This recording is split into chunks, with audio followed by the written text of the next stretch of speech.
Hello there, my friends. It is I, Matt Leger, coming back again for episode 4 now already of our Philosophy Corner, for lack of better words.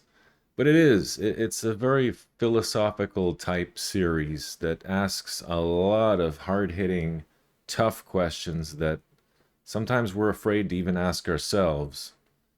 But it's a process of discovery. And like I said in the previous video, I don't have the answers for you. I don't have the answers even for myself sometimes. It's a work in progress. If this is really something, that you want to embark upon, and it seems silly to say, no, I don't want to know more about myself in the world, but I know plenty of people, unfortunately, that have shut off that side of themselves, that side that is curious to know more about this existence, is curious to understand this existentialism that has been thrust upon us as human beings. So, I shouldn't use the word human being. Apparently, that means monster. But as men and women of this planet, um, you know, part of our duty here, if you want to call it that, is to discover where we stand in the world, in the universe. What does it all mean? And when we talked about what is the meaning of life, there's no straight answer for that. It's something that does need to be discovered and examined in every individual life. My answers will not necessarily apply to you, and that's why I refrain from ever telling someone specifically what to do. And a lot of that came from asking other people myself, what should I do? I don't know what to do. For many, many years, and even now, I'm not completely out of the woods, but I suffered from pretty debilitating depression, major depression, anxiety, anxiety that would just make your skin crawl.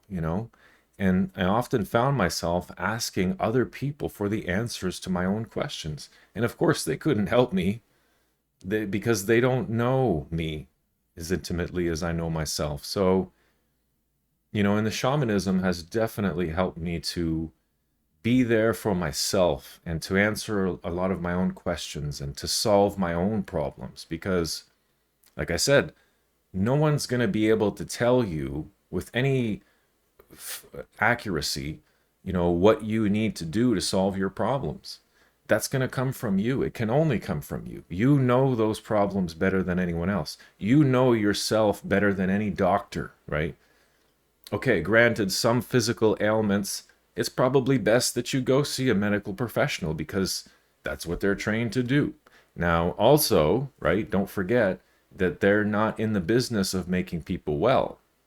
They're in the business of making money. And that means keeping people sick sometimes, unfortunately. So, that takes me to my point of this whole video. If you want to heal, okay, if you want to heal yourself, if you want to allow your innate nature to heal itself, to heal your own body, because that's how healing happens. It's not something that just is done to you, right? When you go to the hospital and they treat you, they're promoting self healing, right? And all forms of healing need to be looked at from that lens. The body heals itself, nature heals, right? Medical doctors don't heal, they help you to heal yourself. And that's the same that a shaman will do. They will not heal you for you, they will help you to heal yourself. That's what it's all about. And then you realize, well, shit, the power to heal myself came from me. It didn't come from some external source. I'm reading a fantastic book right now called Medical Meditation, and I'm really taking my time with it. I'm only reading 3 or 4 pages at a time to really try and absorb as much of that as possible. And if I feel like I didn't really absorb it, I'll reread that chapter, I'll reread those few pages to make sure that it really sets in. And he spends the first, I don't know, 60 pages or so just going through the history of meditation, the benefits that he's seen as not only a medical doctor but a yogi. So you get the spiritual and physical sides, coming together, which is really neat. And the studies that have found that people have healed all sorts of diseases, things that are terminal like cancer, mental issues, arthritis, like the list goes on and on and on. But it reaffirmed in me, it confirmed my suspicion of, yes, we are healing ourselves in the process, and nature just helps us to do so, right? When you ingest some sort of herb that's provided to you by Mother Nature, that's unadulterated, that's not refined or an extract of any kind, when you use a full spectrum plant and you experience some healing, that plant didn't heal you. That plant allowed your body to heal itself, right? That plant or that substance or whatever it is that you're using can only help you to help yourself. It cannot do all the work for you. And that's the same as seeking guidance in other people. They cannot do the work for you. You have to do the work, right? Just like I said before, I can show you the path, just like others have been gracious enough to show me several paths that I can take, but they were never able to walk the path for me. I had to do that for myself.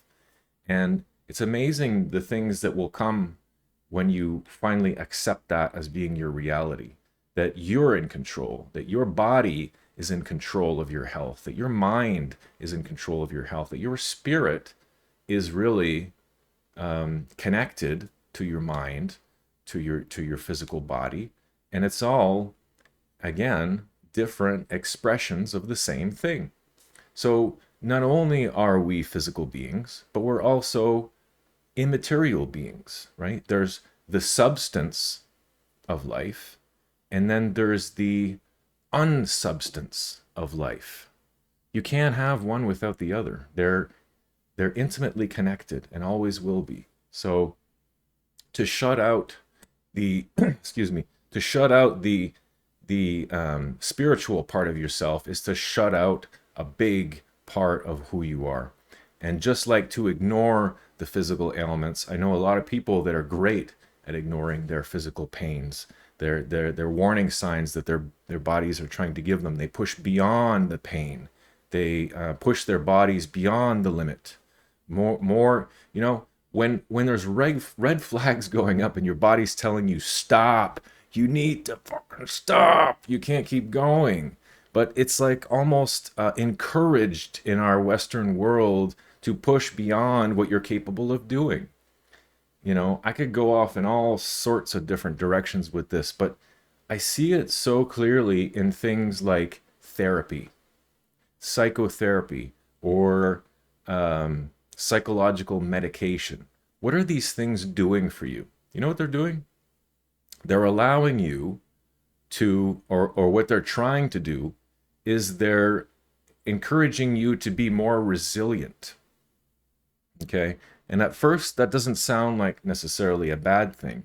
But when you're at your capacity for stress, right, and to the point where you're making yourself sick, is really more resilience what you need?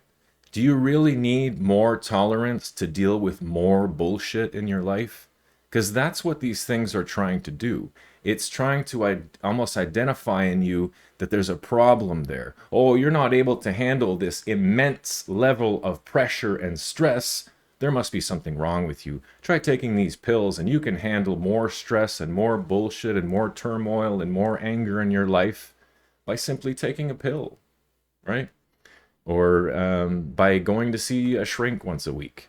Like, okay, if you're getting benefits from those things, all the power to you. But those things are not going to make you well. They're not the deciding factor in health versus unhealth. The deciding factor is you, and is what you're doing with your brain, what you're doing with your body, what you're doing with your mind and your spirit. That's the deciding factor, right? That's the biggest factor of all. Because if you're not doing those things right, if you're not taking care of yourself in all ways, spiritually, mentally, physically, emotionally, you're screwed. You're screwed because no pill, no amount of therapy is ever going to get you to where you need to be. Now, if you take very simple steps to promote good health, mentally, physically, spiritually, you promote that in your life, it just goes in turn that everything else will become easier. Everything else will flourish, will benefit from that care, that self-care that's just I hate to say it, but it's just not as prevalent as it should be. Self-care is paramount above so many other things that we decide to engage with. Like it's really upsetting to me that I see so many people getting lost in this world of technology. In permaculture, they say appropriate technology. What does that mean? Well, is this technology benefiting you in some way that it's worth using, or is the technology using you? Are you a slave to it, or is it really allowing you to conduct your life in a more efficient or optimal way somehow, right?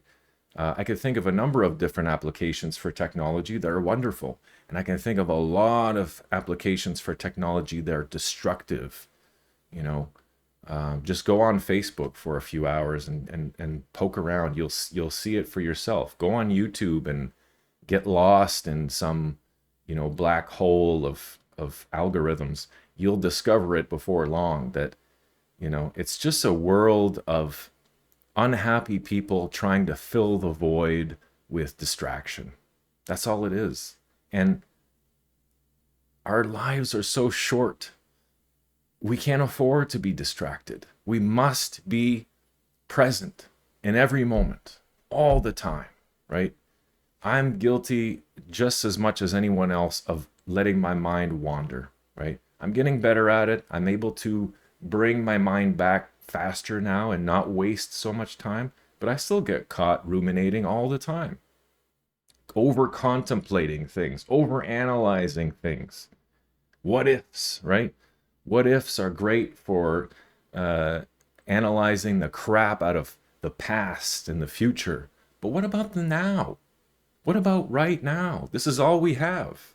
All we really have, if you think about it, is now. So there's no reason not to be present in your own life. There's no reason, there's no good reason anyway, to disappear into your own head or to get lost in the internet and technology and distraction and entertainment. It's unacceptable. There's no other way of saying it. These things, right? I explain this I talk about this with my wife and my kids all the time. These things, right? The apps of today, the video games of today, the social media, the websites, all these things, the products even, the physical products even, they're all designed in a way to grab you by the boo-boo and never let go, okay? I sound like an old man when I say this, and it becomes very clear when I'm talking to my son especially. But back in the day, okay, I'm a Generation Xer. So when I was growing up in the 80s, especially the late 80s, early 90s, Nintendo was a thing. And everybody on the block, all the kids had a Nintendo, or most of them anyway. And they played the crap out of their Nintendos. They probably overdid it. I was one that overdid it to the point where I couldn't sleep at night because I was just thinking about the game, right? It wouldn't shut off, to the point where I actually made a science project when I was in grade school about the effects of video games on the brain and how it's so stimulating that it keeps you up at night. And this was during the NES days. Imagine now how it affects people's mental well-being. But anyway, I digress. The games of those days, what happened was you'd get bored because, pick up any Nintendo game. I don't care what it is. Especially these days, if you try and play it, you'll get bored after an hour or two, right? Most kids these days, they can't even play an NES game for more than like 15 minutes because Not only is it not as stimulating as what they're used to, but they're fairly challenging games. Like they're unforgiving. It takes a lot of repetition, a lot of memory work to get to a point in the game where you discover something new. It's almost like the same thing over and over. Like imagine Mega Man 1, the first Mega Man. You'll never beat that game without many, many, many hours of repetition, of dying over, and then making small incremental progress. So the games of those days, while they were probably designed in a way to be as attractive to kids as possible, it pales in comparison to the way that apps and games and everything, basically technology related, is designed now. Now, things are designed to be as addictive as possible to the point where you cannot put it down. You will never put it down. When my kids have free time, what do they do with their free time? They immediately go to the technology. They don't consider anything else. Free time to them equates in their minds going on the computer, right? When they have access to their laptops, they will not do anything else. And that's not just my kids, that's probably most kids now. Now, that's a scary thought because it's always novel. The experience is always of novelty. There's never a point where you beat the game, right? And then you put it down and you see, I'm good now. I beat the game. I accomplished my goal. It's done. The apps and games of today never end. So what happens to your attention? It's always on it because it's always changing. It's always changing its face. It's always morphing into something else. And then kids are more susceptible to these addictive things, and then they're hooked for life. When you get hooked to something like that as a child, it's very, very difficult, if not impossible, to change that in your adulthood after decades of reinforcement. I'm living proof of how difficult that is because I wasted many, many years of my life sitting at a computer or on the couch playing video games. And I realized one day, slowly but surely, that there was no fulfillment in that for me, and I wanted something more. I wanted to experience a genuine, pure human existence that was unadulterated and unaffected and uninfluenced by technology, right?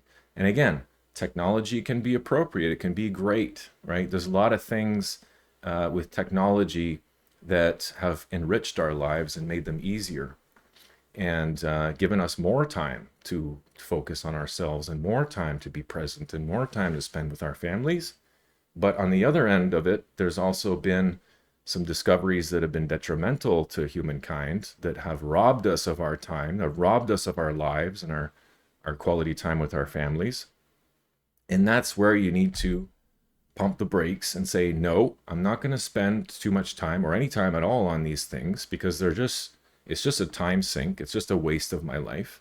And I'm not going to do it anymore. And that's 5-10 years ago now, or maybe more, I don't know. I got off that train. I got off that time sink train of wasting time with MMORPGs and even single player games. They now, like I said, they're designed in such a way to be so addictive that you never put it down, right? I still will play Stardew Valley once in a while. I love that game. But that's a perfect example of a game that never ends. It literally never ends. So it's always, oh, I'm going to do another day. I'm going to turn it off after this day, right?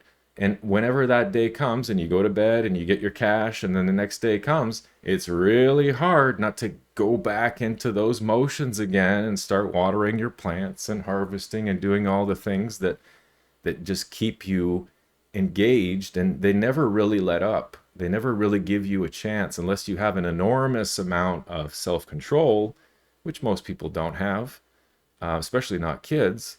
You're just going to keep playing it forever. You're going to play it to the point where you're neglecting yourself. And I see this stuff all the time, and it really pisses me off, to the point where you're sacrificing your own well-being. You don't go to the bathroom enough. You don't stand up and stretch enough, I work at the computer all day long and I know what it does to my back.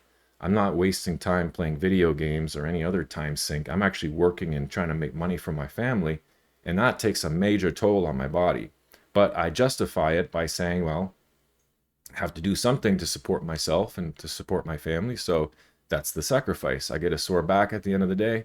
At least I made a few $100 for my family, right? Whereas a video game or an app or, social media, whatever it is, the technology of today, it'll never stop. It'll never stop, and it's not really giving you anything. It's depriving you of what the most important commodity of all, which is your time, right? That's all we have is time. And like Gandalf says, all we have to do is decide what to do with the time that's been given to us. And if you decide that you're going to spend your whole life on the computer or on video games or on Facebook, you're not going to get any second chances. That's it. That's your life. That's what you decided to spend it on. And, for those that believe in karma, you're coming back. You're coming back because you didn't learn that lesson. And it could be a tragic thing. I actually wanted to talk about a whole separate topic today, but I think that this was an important one. This is I don't even know what I'm going to title this one, but that this is a heavy topic. It's a heavy topic of addiction to technology, or I don't know. You'll see it when you watch the video with what I ended up titling it. But, I wanted to talk about divination today of all things, and I ended up talking about this. So we'll do divination techniques and stuff next time. What I really wanted to talk about, and it goes to show how much of a tangent I really went off on, but I wanted to actually talk about combining different divinatory methods together and stacking them. And is it possible to use, an oracle deck in combination with runes, in combination with a tarot reading? Can that be done? And I was pleasantly surprised recently when I did a reading for myself and my wife and my family, and how everything just came together so beautifully. But that definitely deserves its own video. So we'll talk about that next time, of stacking divinatory methods and what you can and can't do, in terms of my opinion anyway. But this was a really good topic also, and I'm glad that I went through it and really exhausted this topic, because it is such a problem. Like I said, I see it in my kids. I see it in myself. I see it in my family. I see it in my colleagues. It just makes me sad, because while you might think that you're getting some sort of beneficial experience, or it's my life, I'll waste it if I want to, when you're on your deathbed, are you really going to have the same thoughts? Are you really going to be thinking back like, that was worth it, all those hundreds, if not thousands of hours I spent on Facebook or playing World of Warcraft? Was that really worth it? Or could I have been doing something else with my life? It's a hard question to ask, but what's even harder than that is turning off the computer, turning off the TV, and rediscovering yourself in the world. That's difficult, because especially when you are already, needles deep in this addiction, like, it's going to be so much harder to crawl your way out of it when it's hook, line, and sinker, versus identifying, ooh, I'm starting to get a little dependent here. My desire levels are through the roof. That's the time to act. It's not when the addiction is full blown that you should be acting. Like, if this resonates with you, maybe it's time to take action now. So I'll end it there. Again, kind of off topic, but not off topic at the same time, because I think this was a really important one to go over. So thanks for watching. I always appreciate your time. Be well, my friends. Be blessed. Take care, and we'll see you on the next one.